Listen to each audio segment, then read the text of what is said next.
we thought about who could kick off Beauty Week, and we were lucky enough to actually have this woman come on the show. She is a groundbreaking icon, and she was discovered on the streets of Nairobi, Kenya in 1975 by photographer Peter Beard. In the United States, she became one of the very first Black supermodels in the country, and she walked the runway for Carolina Herrera's first ever runway show, and she was a biggest of muses in the fashion industry, working with Halston, Versace, Saint Laurent, and in 1982, she married literally the man of all men, David Bowie. And in 1994, she launched Iman Cosmetics, and she is an empire who revolutionized the industry. She was the very first woman to feature a Native American woman in her beauty campaigns, and she is known by just one name. Iman, please welcome a true beauty and a goddess. Oh my goodness, Iman, I'm so honored to be speaking with you. I wrote on your Instagram last night because I saw you posted you were coming on the show. May I just say, I did a deep dive into your Instagram account. It is so well branded, and the Iman Daily quotes are just so powerful. I was screen grabbing a ton of them. They are so impactful. How, and why do you run your Instagram account like this beautiful, branded, meaningful mindset kind of way? Well, first of all, I'm very, very happy to be meeting you finally. I've been a fan of yours forever.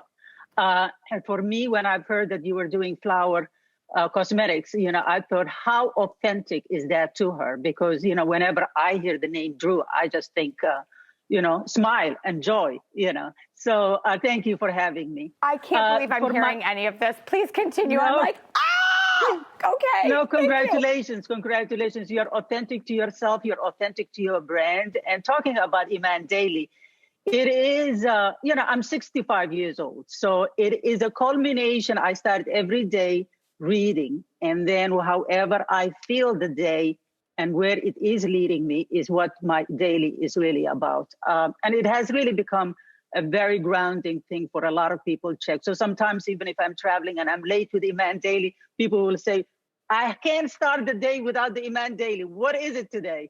So I'm really grateful to that. I'm really grateful to that.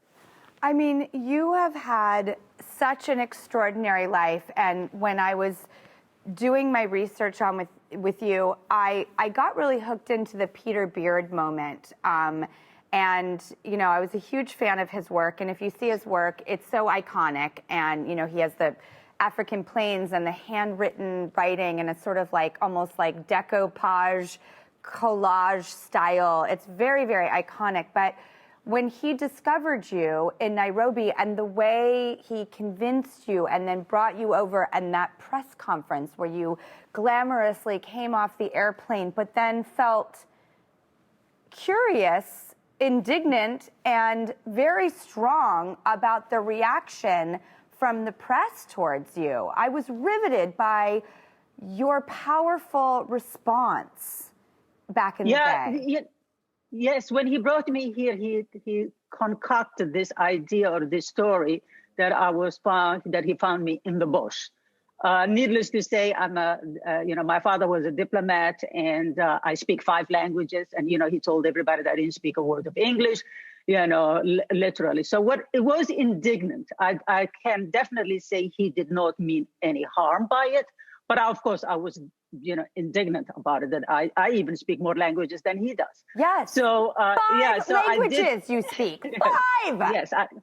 Yes. So I did correct the whole idea. But, it's like this fantasy about like a fair lady, like somebody that is brought from the jungle to another jungle, which is New York, and then just becomes a supermodel. So it's the whole idea of that fantasy.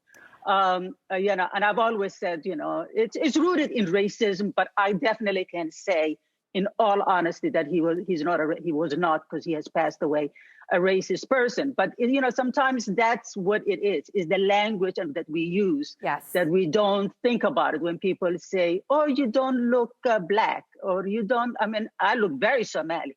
So I don't know what they're coming from. But a lot of the times people would even say, well, you look like you could be mixed. I'm not mixed. I'm pure Somali. So, so language does matter, and I agree. So Words matter yeah. so much. It's why I love the dictionary. And I was talking with my boss, Elaine, last night and saying, words are the most powerful thing we have. They are a weapon. They are our highest form of communication.